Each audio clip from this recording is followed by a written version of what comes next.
Hello everyone! Today we're talking about why Sophitz is the best keeper of Lost City ship, while I do a little bit of a doodle. Let's go! By the way, Tara is in the background. She's being annoying. If you hear her running on her wheel, just hashtag ignore, because she's not stopping, and this is a one-time film, because I'm actually very busy, so let's go. Alright, so I'm a racer. Reason number 1 why Sophitz is the best ship. Fitz's anger is just honestly so fun to read. There's the chinchilla that I warned you about. Like, whenever he gets angry, it's totally justified. He's like, oh, Sophie, my brother is evil. It's your fault. Oh, Sophie, my father is in a coma based on his guilt. It's your fault. All completely justified. Those are all perfectly reliable reasons for why he would be angry at Sophie. Just completely and utterly. Like, obviously, he's being honest. Like, he's being honest. He's telling Sophie what she needs to hear. He's telling Sophie what she needs to hear. He's telling Sophie the truth. And sometimes the truth hurts, and that's okay. Sophie needs it. This is a good thing for Sophie, because Sophie, in all her confidence, needs someone who can put her in her place. Second reason why Sophitz is the best. Sophie is very attracted to Fitz. She says that he's gorgeous in every possible way, a perfect model. She says his eyes are gorgeously teal, and that his smile, his lovely, wonderful smile, is so wonderful and so movie star amazing. Obviously, since appearance is the first thing you notice out of a person, this is important in their relationship and should be heavily considered.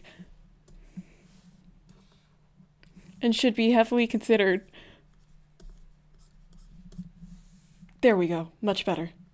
Next up, they're a trope. Fitz is obviously the best person for Sophie in the series, because he is the golden boy, and as the golden boy, he's the least likely person to get with Sophie, the weirdo from the humans.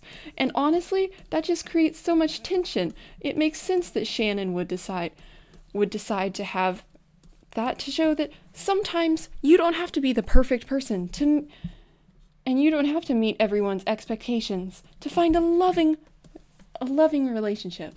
It also fits the fantasy-ish trope that is common to these kind of series. What monster have I created? Next up, Fitz, he's the one who introduced her to this world, so it makes sense that she would be like, wow, I can never let anyone else ever show me anything else.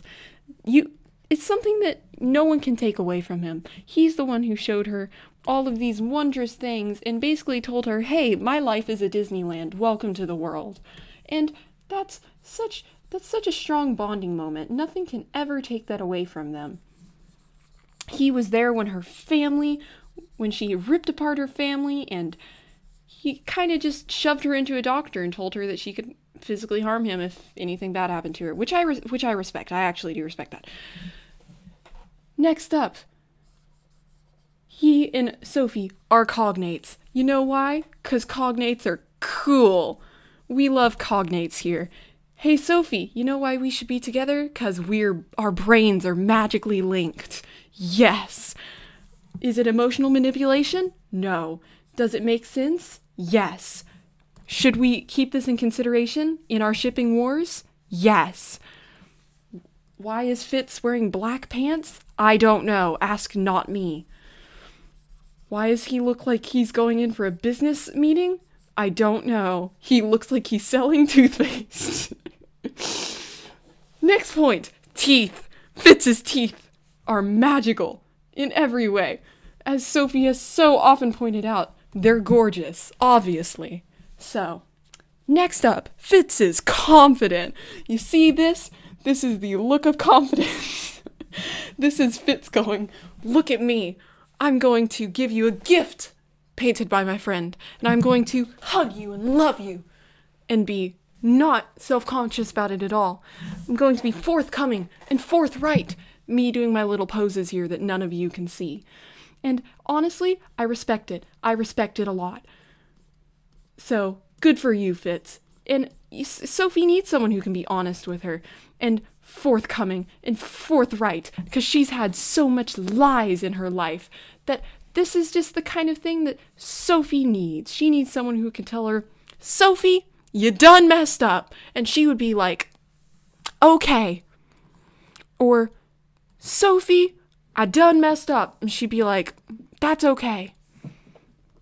She just needs someone who can be, like, upfront with her, which is not certain other characters. She needs someone who she can relate to, which is, like, other characters who haven't been to the human realm. She's like, oh, I probably should do this on a separate layer. She's like, oh, you haven't been to the human realm. You have no idea what I'm talking about. And Fitz is over there like, screwdriver? Know what that is. Calligraphy pen? Know what that is too. Pigeon? Never heard of them. They're both stuffed animal buddies. Both of these characters have a lovely emotional support stuffed animal, which is honestly just the most adorable thing ever, and I fangirl over Mr. Snuggles and Ella, and oh my gosh. And you know what? This is good. They both have childish souls. Protect them at all costs. We're not going to mention all the other emotional support stuffed animals because they don't matter. Finally, probably the most important reason why these two are the perfect match, perfect in every way, is because it's April Fool's, everyone. You're welcome. I actually, let's just take a moment to look at what we've created here.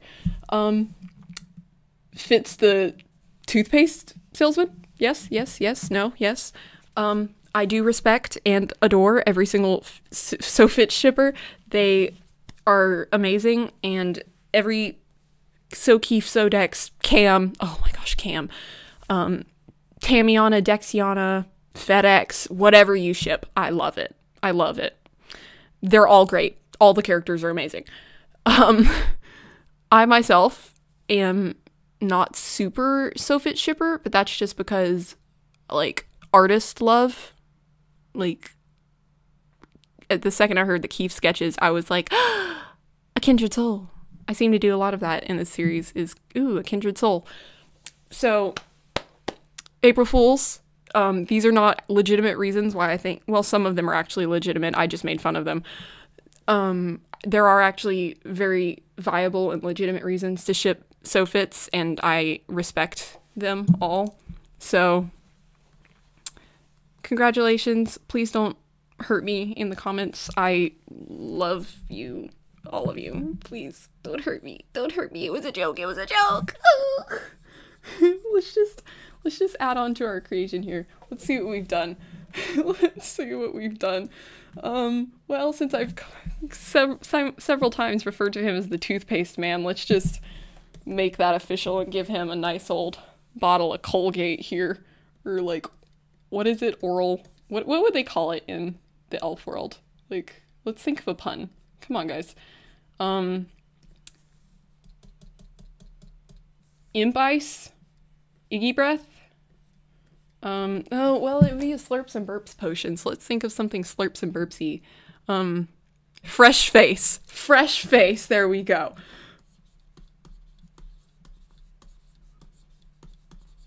Fresh Face.